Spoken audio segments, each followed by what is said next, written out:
Assalamualaikum warahmatullahi wabarakatuh. Perkenalkan, nama saya Bini Pangestu. Di sini saya akan mempresentasikan bab 1, yaitu dengan materi sastra dan ilmu sastra. Dan bab 1 ini terdiri dari 3, yaitu ada pengertian dan cabang ilmu sastra, dan yang kedua karya sastra, objek kajian ilmu sastra, dan yang ketiga adalah ruang lingkup kajian ilmu sastra. Yang pertama, pengertian dan cabang ilmu sastra merupakan ilmu yang menyelidiki karya sastra beserta gejala yang menyertainya secara ilmiah. Di samping teks karya sastra, juga semua peristiwa dan fakta-fakta sosial yang berkaitan dengan keberadaan karya sastra, pengarang, pembaca, lembaga penerbitan, media massa, dan sebagainya juga menjadi objek penyelidikannya. Tidak lupa semua hasil-hasil kritik, apresiasi, resepsi, dan dihasilkan oleh kritikus. Sebagaimana ilmu-ilmu yang lain, ilmu sastra memiliki berbagai cabang ilmu, yaitu teori sastra, sejarah sastra, kritik sastra, dan filologi. Lebih lanjut, Kosasih mengemukakan pengertian beberapa cabang ilmu sastra sebagai berikut.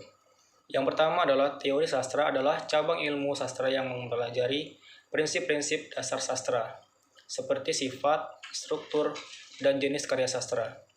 Dan yang kedua adalah sejarah sastra, adalah cabang ilmu sastra yang menyelidiki sastra sejak ada hingga perkembangannya yang terakhir. Dan yang ketiga adalah kritik sastra. Kritik sastra adalah cabang ilmu sastra yang mempelajari karya sastra dengan memberikan pertimbangan dan penilaian atas baik buruknya, kekuatan dan kelemahan karya sastra. Dan yang kedua adalah karya sastra sebagai objek kajian ilmu sastra. Objek ilmu sastra adalah kehidupan manusia yang sudah diabstraksikan dalam karya sastra. Dengan demikian, objek utama ilmu sastra adalah karya sastra.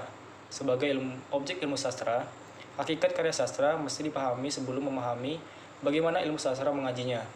Namun demikian, sebagaimana dikemukakan di awal bab ini, mendefinisikan sastra ternyata memunculkan persoalan yang tak kalah rumit dibandingkan dengan mendefinisikan apa itu ilmu sastra. Mendefinisikan sastra sesuai sudut pandang dan kebutuhan masing-masing. Kerumitan yang terjadi juga lantaran keanekaragaman genre sastra yang tidak mungkin diwadahi dalam satu pengertian. Demikian juga dikemukakan oleh Hudayat bahwa upaya mengungkapkan konsep tentang sastra pada umumnya dipandang tidak mudah. Hal ini disadari juga oleh para kritikus dan teoritis karya sastra. Pertanyaan yang berhubungan dengan penjelasan tentang konsep sastra selalu bermunculan, tetapi selalu pula berakhir dengan kesimpulan yang menunjukkan kegagalannya. Dan yang ketiga ini adalah ruang lingkup kajian ilmu sastra. Berdasarkan uraian di atas, pada akhirnya dapat ditentukan ruang lingkup ilmu sastra. Uraian di atas telah membuka cakrawala yang luas tentang apa saja yang termasuk dalam kajian ilmu sastra. Hal itu terjadi relevan dengan hakikat yang sastra sebagai objek kajian ilmu sastra. Karya sastra memiliki sifat yang demokratis, penuh kemungkinan, banyak wajah dan sebagai sebuah wacana yang memiliki strategi kewacanaan dan gaya penceritaan yang imajinatif, fiktif, dan ekspresif. Yang bermediakan bahasa ilmu sastra mempunyai ruang lingkup kajian hampir tak terbatas. Oleh karena itu, tidak mungkin menjelaskan semua ruang lingkup tersebut. Ruang lingkup ilmu sastra secara umum meliputi sebagai berikut. Yang pertama adalah teori sastra, yang kedua sejarah sastra, yang ketiga kritik sastra, yang keempat sastra bandingan, yang kelima strukturalisme, yang keenam strukturalisme genetik, yang ketujuh semiotik, yang delapan sosiologi sastra, yang kesembilan psikologi sastra, yang kesepuluh antropologi sastra, dan yang kesebelas adalah poststrukturalisme. Namun demi memenuhi kebutuhan bagi pembelajaran dan kecenderungan buku ini yang mengarah pada penelitian sastra, maka ruang lingkup ilmu sastra dalam buku ini mencakup beberapa hal berikut ini.